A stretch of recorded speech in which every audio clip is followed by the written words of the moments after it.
Olá, bem-vindos. Meu nome é Thiago Novaes. Este é o canal Escrita Criativa com Thiago Novaes. Hoje a gente conversou com um dono de uma editora muito corajosa chamada Patuá, idealizada pelo Eduardo Lacerda, com quem eu conversei hoje.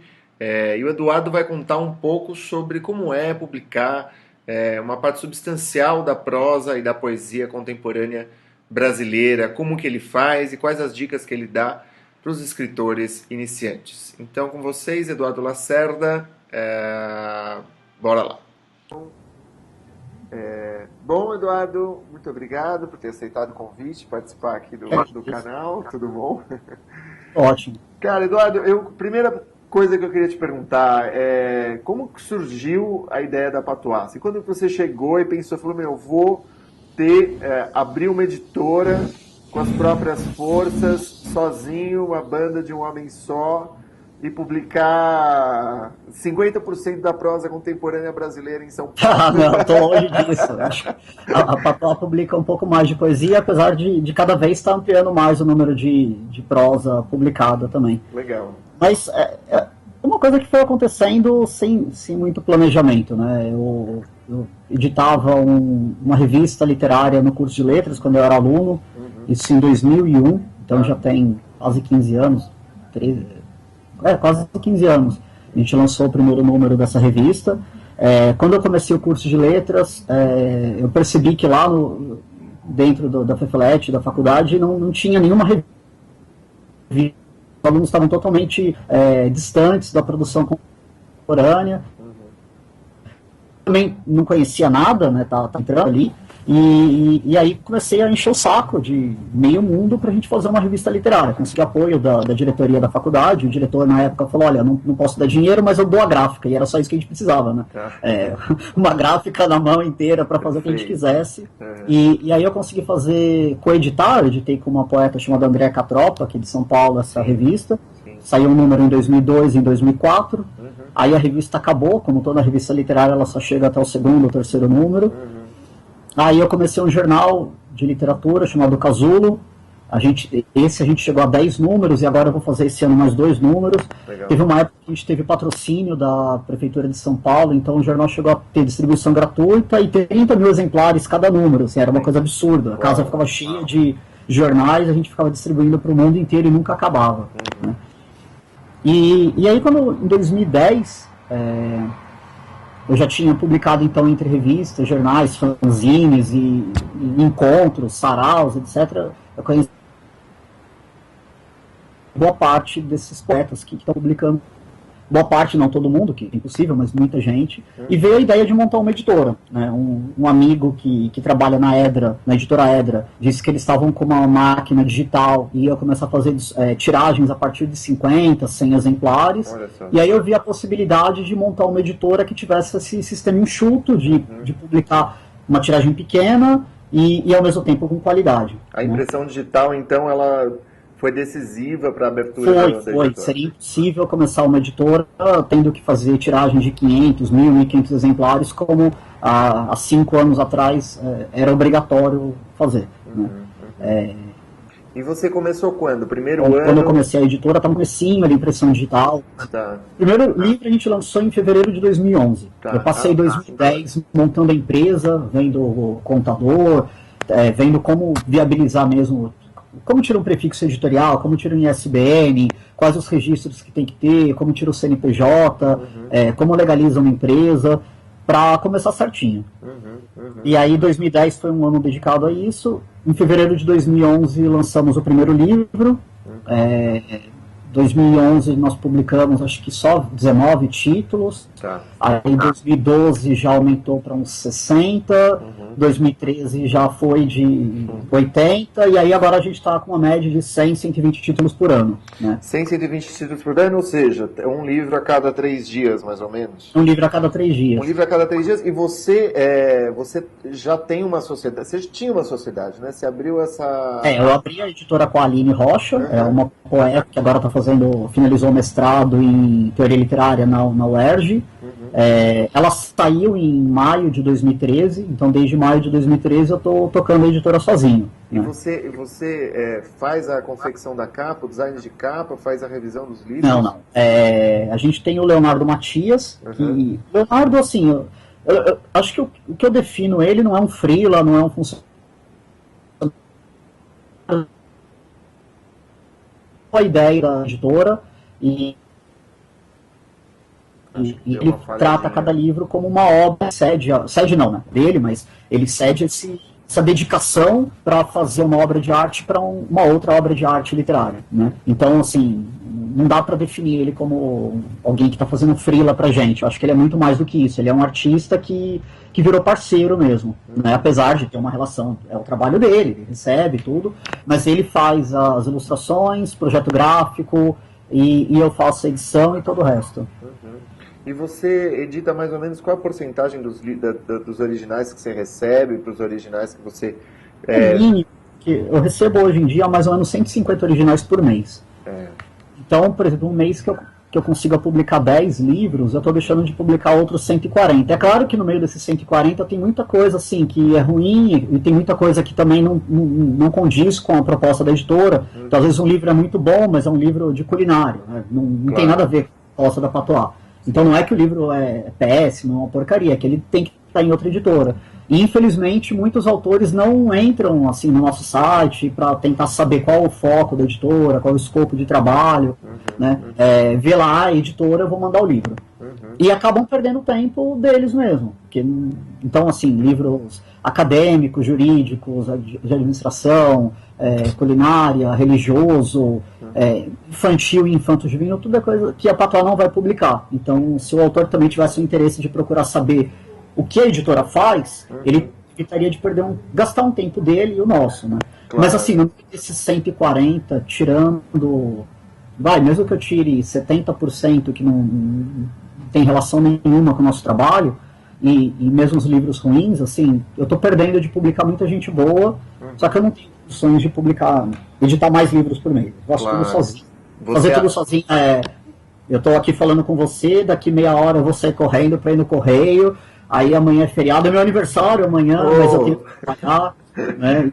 Parabéns. Então, assim, 20 horas por dia me dedicando. Claro, e às 4 horas você sonha com livros? Não. Ou então, você bebe para esquecer? Como é que é isso? O sonho era ter tempo para ler mais. Porque, por exemplo, hoje eu me sinto. Eu tô lendo Viva o Povo Brasileiro, do João Baldo. Ah, legal. Porra, assim, exige dedicação, é um puta livro grande, né? É difícil de você ir acompanhando. Mas eu consigo ler assim, no metrô, meia horinha por dia, quando eu tenho que sair, porque vou pegar 2, 3 horas do meu dia e fazer. Então eu sinto falta muito de ler, né? Claro. Apesar de estar lendo muitas coisas que eu vou publicar, e eu leio tudo que eu vou publicar, me faz falta essas leituras que não tem relação nenhuma com a Patois. E é engraçado isso, porque isso eu acho que tem a ver com todo mundo que trabalha com livros também. Eu compartilho... Amigos tradutores. Exato. Eu entreguei um livro agora para o Sesc, eu sou tradutor também, e fui correr atrás dos livros que já estavam se acumulando, assim, sabe? Comprei o da Clarice, comprei o da Svetlana, sabe? Falei, não, puta, deixa eu ver o que... e outros também, enfim, os livros da série da Marília, que ela lançou, recente, enfim, enfim, é uma loucura, né? A gente fica sempre correndo atrás do prejuízo aí. Então, ao mesmo tempo que eu estou trabalhando com livros, eu estou deixando de fazer a coisa que eu mais curto fazer, que é a leitura mesmo, né? Porque às vezes tem muitos trabalhos burocráticos, para você lidar com a editora, tem que emitir nota fiscal, que embalar livro, você tem que pensar que livro pega pó, então você tem que embalar um por um, tem que gerenciar estoque, tem que pedir reimpressão, tem que tratar com o autor, que é muito bacana, assim, mas é uma relação às vezes que é tensa, de por que você não publicou meu livro e publicou do outro, e como vai explicar, né, que também não tem intenção de explicar todo mundo da literatura brasileira, assim, eu estaria sendo, tipo, fazendo o que eu não quero, assim. Deixa eu te perguntar uma coisa, qual que você acha que é o perfil teu da Patois? Qual que você acha que é Porque a Patois, de alguma forma, tem a tua cara, tem mais ou menos a cara dos livros que você quer editar, certo ou não? Claro. E qual que você acha que é essa cara? O que você publica, assim, de boca, olhos cheios e com prazer, assim, que você fala, pô, vamos lá, é para isso que tá a editora aqui. Tá. A gente começou com uma proposta bem clara de primeiro ser uma editora para jovens autores, novos autores, autores estreantes. Né? Um dos critérios, sempre foi, apesar de que algumas coisas foram acontecendo que trouxeram autores que já têm aí todo um histórico. Por exemplo, a Micheline Verunsky, que ganhou o prêmio São Paulo, agora está com o segundo romance. Um autor como Chico Lopes, que já ganhou vários prêmios Jabuti, depois veio lançar um livro de poemas com a gente. Então, assim, alguns autores mais reconhecidos, mas acho que eu não quero perder esse foco de ser uma editora que vai receber um livro de um garoto ou garota jovem e que fala, olha, meu primeiro livro, dá uma olhada e eu vou dar atenção para aquilo e vou querer publicar. Ou seja, então, mas literatura, né? Literatura, contos, romances, crônicas, poesia. Tá ótimo. Ensaio, não. Por enquanto, não. Tá, por enquanto, não. Não vai ter um selo. A gente agora vai começar com quadrinhos. Legal. Tem um quadrinista chamado Francisco Velachan, que está com uma proposta de pegar alguns contos e transformar isso em quadrinhos, mas eu queria que não fosse só o quadrinho, ter também o texto original, uma apêndice crítico, né? Eu tenho agora uma amiga que é uma puta tradutora e está fazendo uma nova tradução da Metamorfose do Kafka para essa... apesar de ter várias traduções, a gente queria uma coisa que pudesse assim, ser boa e ser nova, né? Não ter que pegar algo que já está aí consolidado, né? Deve sair até o final do ano. Mas poesia ainda é 70% do que eu publico. E Eduardo, muito forte. Legal. 70% de poesia, então. Entendi. Romance uns 10%, 5%. Ou não? Acho que 10%, 10-20%. Tem aumentado cada vez mais. Legal. Eduardo, uma pergunta. A tua editora agora está obtendo prêmios mesmo literários, né? O ano passado, a Micheline ganhou, acho que o Prêmio São Paulo de Literatura, 2015.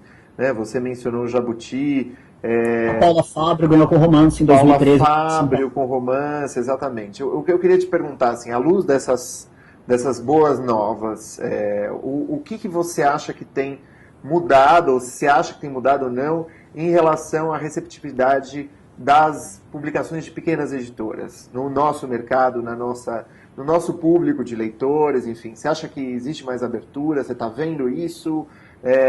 O livro independente tem mais espaço ou não? O autor independente? Onde você se enquadra aí? O que você acha que vem mudando ou não? Sei lá. Eu acho que sim, tem mais espaço. Eu acho que tem trabalhos incríveis de editoras independentes, como agora a Moinhos, que é o Nathan Matos, que também foi editor da Substância, da revista Substância, está fazendo um trabalho muito bonito, Penalux, Confraria do Vento. Ao mesmo tempo, eu acho assim, esse retorno que a Patois consegue não é só por ser independente. Eu acho que tem todo um trabalho tradicional por trás.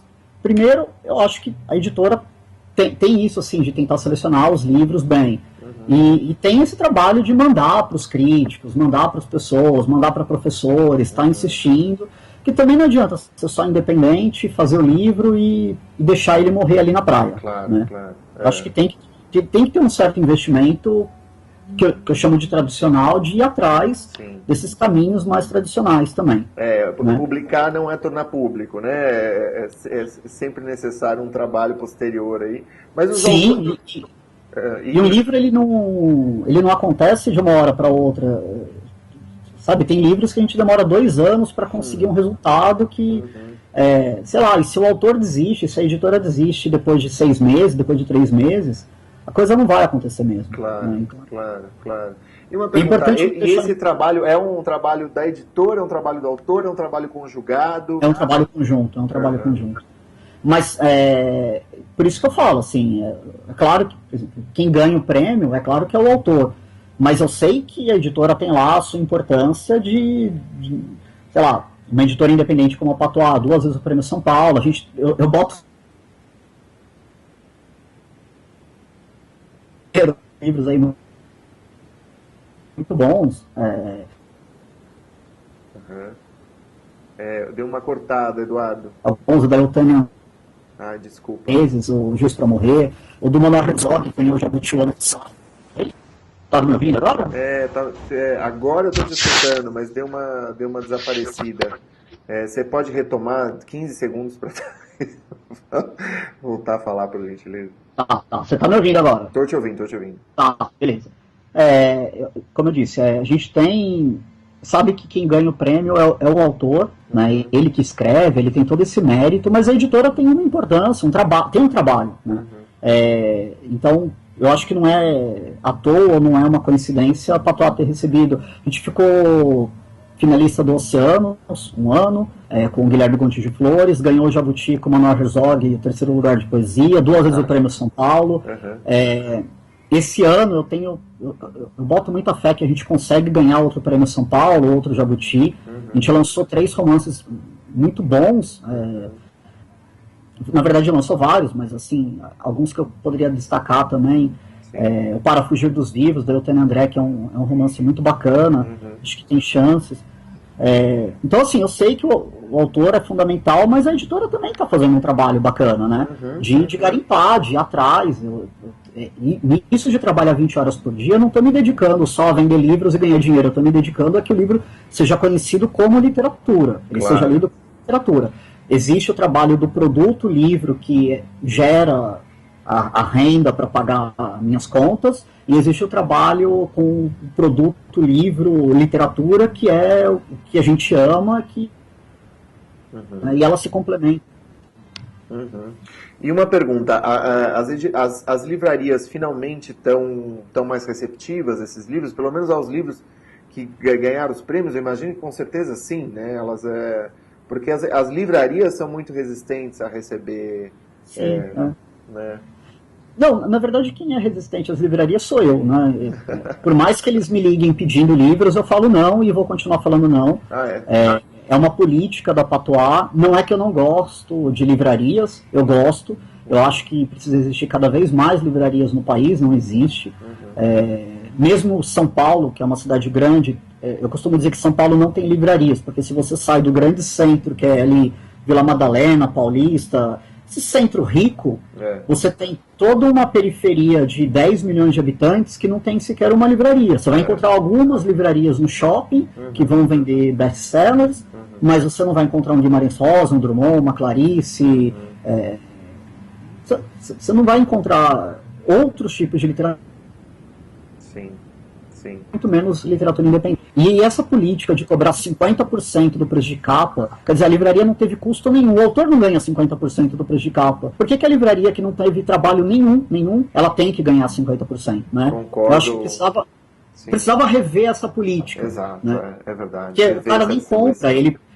O que a livraria faz? Ela coloca a capa do livro no site dela e se vender, ela vai pedir para a editora, vai ganhar 50%, eu ainda pago frete. Quer dizer, o risco dela é zero, porque ela não está nem colocando em consignação dentro da loja dela. O que ela está fazendo é colocar lá uma capinha no site. Se é para o leitor comprar do site, que ele compre da Patois. E é a minha política, e eles realmente compram. Ótimo, excelente. E o que você acha... Uma pergunta, mudando um pouquinho de assunto. Na verdade, eu tenho 2 perguntas que eu queria te fazer. Uma das perguntas dos livros que você recebe dos originais. Vou voltar para a história dos originais.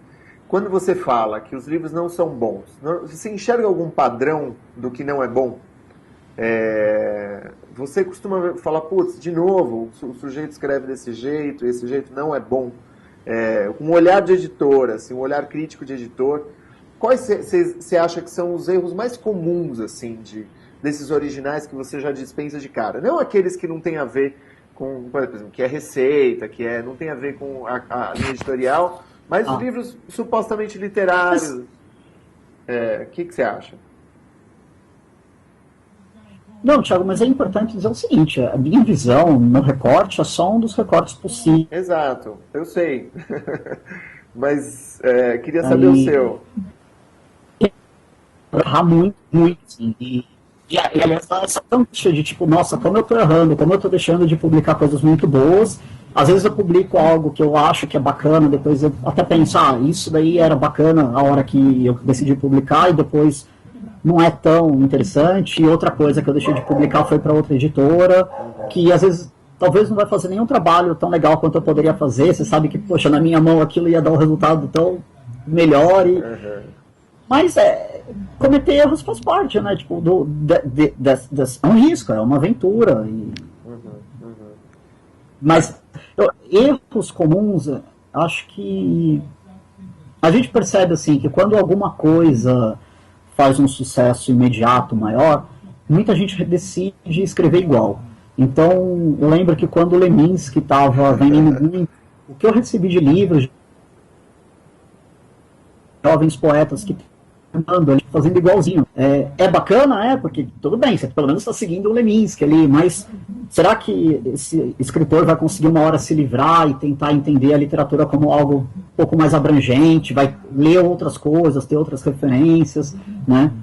Então eu vou percebendo que assim, cada vez que vai tendo um recorte de sucesso, isso é muito comum, por exemplo, quando Vampiro, eu recebo 200 livros de cara querendo fazer vampiros de novo, né?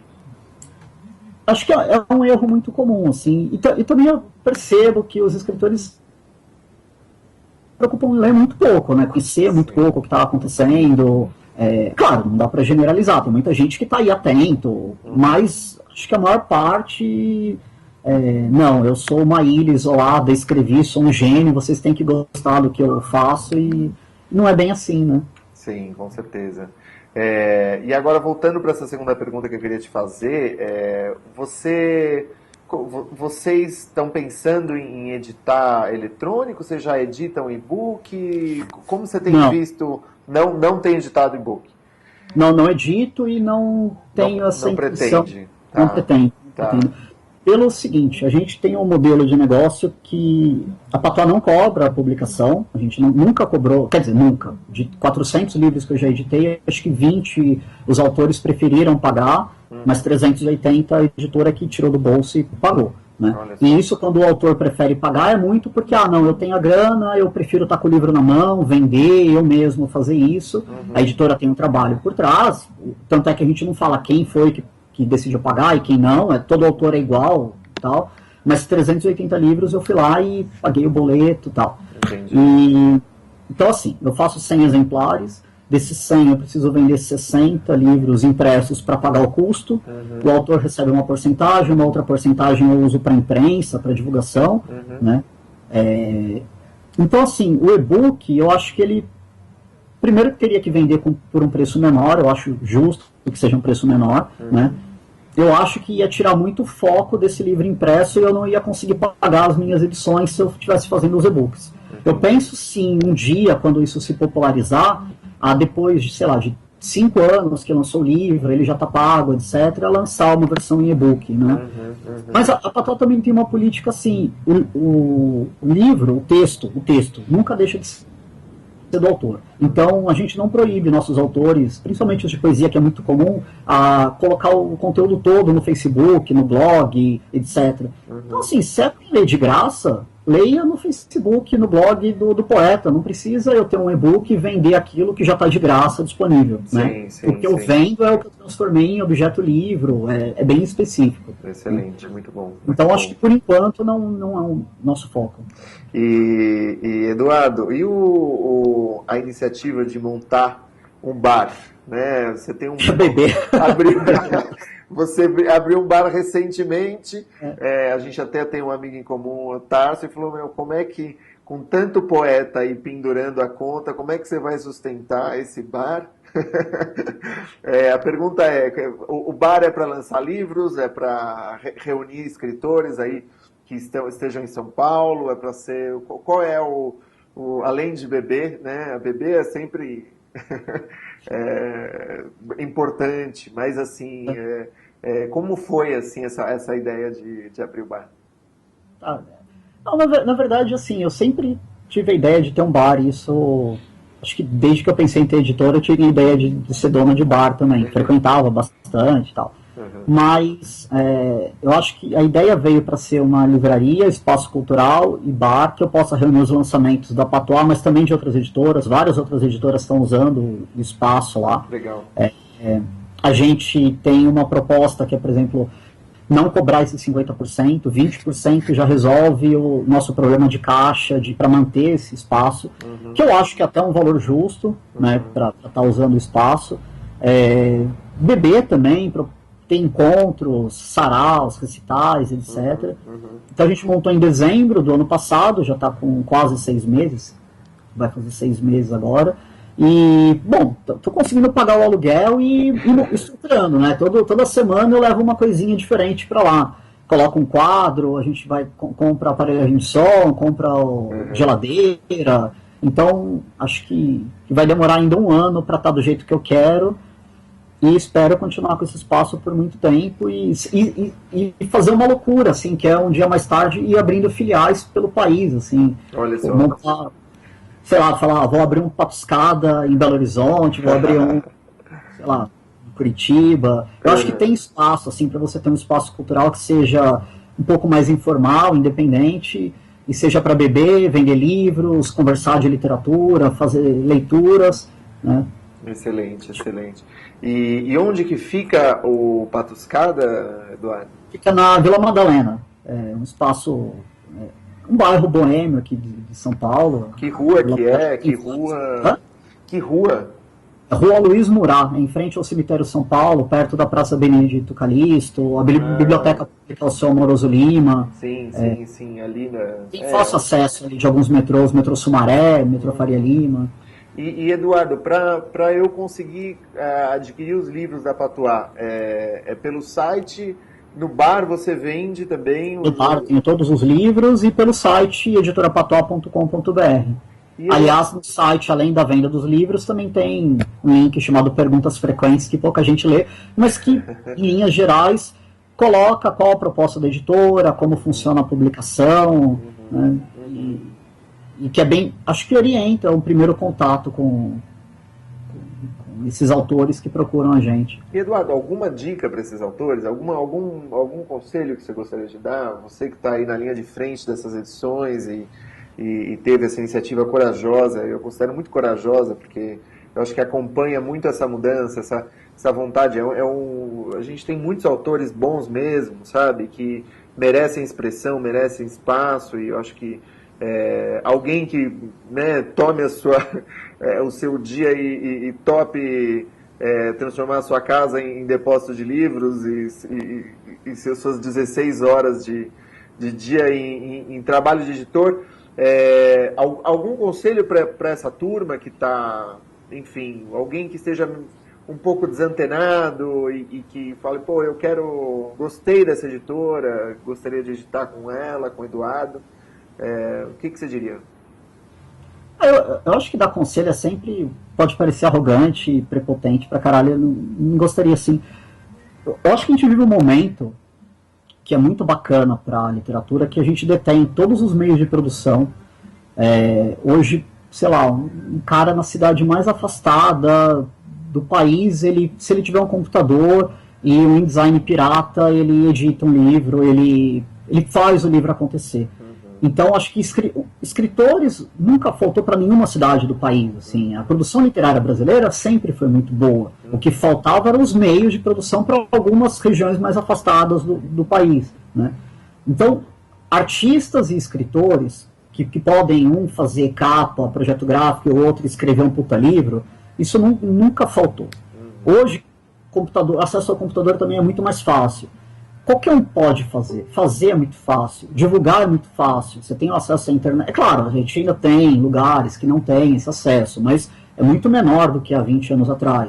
Né? O acesso é um pouco maior. Facilitou. Então eu acho que os escritores têm que pensar muito assim. É possível. Você detém os meios de produção, os meios de divulgação e os meios de venda. Né? O que eu costumo dizer é assim, é só os meios de legitimação é que alguns escritores ainda ficam buscando, que a legitimação via jornal grande, crítico, famoso, que é uma bobagem, sabe? também muitos críticos jovens estão se formando e conseguem legitimar através de leituras muito competentes. Sim. Não precisa ser um cara da USP para ir lá e falar, olha, isso é bom, e todo mundo vai falar, isso é bom realmente. Claro. Então o que eu posso dizer para os escritores é, façam, vão atrás. Não precisa ser a Patois, pode ser uma editora da sua cidade. Você consegue fazer um livro muito bom, fazer ele chegar para as pessoas, né? Claro, a gente consegue hoje em dia escrever, a gente consegue editar um programa que a gente consegue ou piratear, ou conseguir gratuitamente, ou de qualquer forma. Existem programas de edição à disposição. Você consegue editar numa gráfica digital. Por R$400 por ano, quer dizer, não precisa nem piratear, porque você pode ter ele original e por um preço até razoável. Você consegue distribuir pela internet, você faz um cadastrinho no PagSeguro, você vende pela internet, qualquer um paga com boleto, cartão de crédito, etc. Então, assim, as coisas estão muito mais fáceis. O escritor pensar, é impossível lançar um livro? Não, não é impossível. Agora, o que falta, se eu puder dar conselho, são leitores, gente. Vamos ler também. Não adianta ficar esperando assim, por que ninguém lê meu livro? Livro de quem que você está lendo também? Né? Vai atrás. Dá uma chance, não só para a literatura. Eu falo isso muito com amigos, assim. Tem uma resistência dessa nossa geração, eu acho, muito grande para falar, eu numa sexta-feira à noite vou ver uma peça de teatro de um dramaturgo desconhecido, eu vou ver um filme de um cineasta desconhecido, eu vou escutar uma banda nova, desconhecida. Existe uma resistência por parte das pessoas, assim, a gente só quer o que já é canônico porque é mais fácil, né? Exato, e dentro da universidade a gente vê muito isso também. O cara quer fazer o mestrado, o doutorado dele, de novo, sobre Machado, Fernando Pessoa, Clarice, Cecília, porque é muito mais fácil você conseguir um orientador, depois conseguir uma bolsa, etc. Ninguém quer ir lá e falar, não, eu vou fazer de um autor que surgiu há 10 anos atrás e que hoje eu julgo importante, né? Então eu acho que esse seria um conselho, se abre para o outro, né, para o novo, dá uma chance, porque talvez se você fizer isso, alguém vai fazer isso pela tua obra também, e aí a troca, o diálogo, o enriquecimento da cultura vai ser um pouquinho maior, a gente talvez não consiga mudar tudo, mas um pouquinho maior, sim. Eu acho que a gente tem de alguma maneira, a gente reedita uma espécie de cultura da celebridade, né? Na nossa cultura literária, que é uma coisa muito perniciosa, porque dá a ideia de que você tem alguns poucos gênios, essa figura canônica mesmo na atualidade, você tem que ler esses 5 e é como se a fonte fosse aquela e não nos restasse nós mortais senão aceder a isso, e com os críticos é a mesma coisa, né? Tipo, os críticos vão dizer aquilo que é bom, aquilo que não é, e de fato o que a gente vê é uma espécie mesmo de crise, de uma crise positiva dessa ideia de valores canônicos. A gente não tem mais isso, né, cara? Isso se... Tem que ter não uma ruptura, eles não vão deixar de ser bons e nem a gente Exato, claro. Sim, da leitura deles. Mas acho que se abrir um pouco só que seja, para esse novo que vem surgindo, pode causar aí uma tensão que é boa, né? Uma crise, como se diz, positiva, que é boa. Sim. Né? Eduardo, muito obrigado pelo seu tempo. Já? Tá muito bacana. Valioso tempo, cara. Não, tudo bem. Não, muito legal. Eu acho que a ideia mesmo que o pessoal conheça o seu trabalho, assim, um dos meus propósitos de ter aberto o canal do Escrita Criativa é que eu pudesse apresentar colegas, né? Eu te considero um colega, embora a gente se encontrou ali no bar atrás da Casa das Rosas, né? Uma vez, eu acho que num lançamento Sim. E tal. E amigos também, gente que está escrevendo, e um pouco mostrar como que esse pessoal pode se orientar e conhecer outros também, né? Trazer escritores para que as pessoas possam conhecer o trabalho deles e enfim, se aproximar um pouco desse mundo, e em qualquer parte do Brasil que viva, ou até fora do Brasil, que seja, porque é isso. Eu tenho alunos de escrita que moram em Pernambuco, eu tenho alunos que moram em Portugal, então eu acho que realmente esse meio da internet é incrível, assim, e que bom, muito bom. Bacana. Vou mostrar aqui uns livros nossos. Legal, ótimo. dar uma olhada depois Essas no são edições site. recentes? Essas são edições recentes? Eu não vi aí, cara. Mostra direito aí que não deu pra ver. Acho que a mais recente que eu tenho aqui é o livro de poemas novo do Ricardo Silvestrinho, lancei em Porto Alegre agora sábado. Uhum. A gente fez uma edição bem bacana, com 4 capas diferentes, que juntando as 4 você tem um rosto único. Nossa, e fica pensando que daqui uns 50 anos as pessoas, cada um vai ter uma capa de frente e vão se encontrar para, tipo, vamos que montar. ótimo, cara, que legal. E a gente fez uma edição bem bonita, o livro tá todo feito com roxinho no miolo. Tentou fazer uma edição bem bacana mesmo. Que lindo. E qual que é a tiragem que você faz de cada livro? Esse daqui a gente fez 600, mas as tiragens médias dos nossos livros estão entre 100 e 200 exemplares. Tá bom, né? tá bom. E normalmente disso, quantos que vende no lançamento, assim? A média de vendas é entre 60 e 80 livros. Aí depois pelo site a gente vai vendendo. Todo mês vende 1, 2 exemplares de algum escritor. No final do ano, geralmente a gente faz um feirão virtual, coloca todos os livros a R$20 e frete único para todo o país. Então, aí vende mais uma porrada de livros. Participa de feiras, etc. Vocês participam de feiras, né? Porque tem muitas feiras de pequenas e médias editoras e tal, aqui em São Paulo e fora de São Paulo, Porto Alegre também. Legal, vocês estão por aí, então. Sim, é fácil encontrar a gente. E no site de vocês, essa participação em feiras, vocês publicam novidades? Tem algum canal de... Sim, tem um canal dentro do site de novidades, de acompanhar o que está acontecendo, quando sai alguma matéria sobre a editora. É que às vezes eu passo 3 meses sem editar isso, porque não dá tempo, então é o link que eu menos edito, assim, porque entre editar o lançamento novo e fazer alguma propaganda nossa, eu prefiro editar os links de lançamento, assim, nem sempre dá uma parte, você nunca pensou em abrir para pessoas que quisessem, voluntários que quisessem... Eu recebo oferta de voluntário, assim, uns 2 por dia. Não, quero ir, quero aprender, quero passar 6 meses aprendendo porque quero um dia ser editor. Mas além de ser legal, eu não quero ser injusto, assim, eu quero contratar alguém e quando for para contratar alguém, falar, estou pagando um salário bacana, porque também mínimo por mês e explorar alguém vai contra o que eu penso até uma posição política mesmo, então não é isso que eu quero um dia falar, não, eu contratei alguém para essa pessoa ganhar um salário digno, trabalhar comigo e se sentir realizado, e não mais um sendo explorado, então Perfeito. É melhor ficar trabalhando 20 horas por dia e explorar eu mesmo. Bacana, pobres de nós nesse novo tempo que a gente o patrão de si mesmo, né, cara? Somos os piores. Mas legal, bacana. Pelo menos a gente dita os ditames aí. Eduardo, obrigado. Cara, eu que agradeço, ficou muito bacana. Adorei a conversa. Valeu.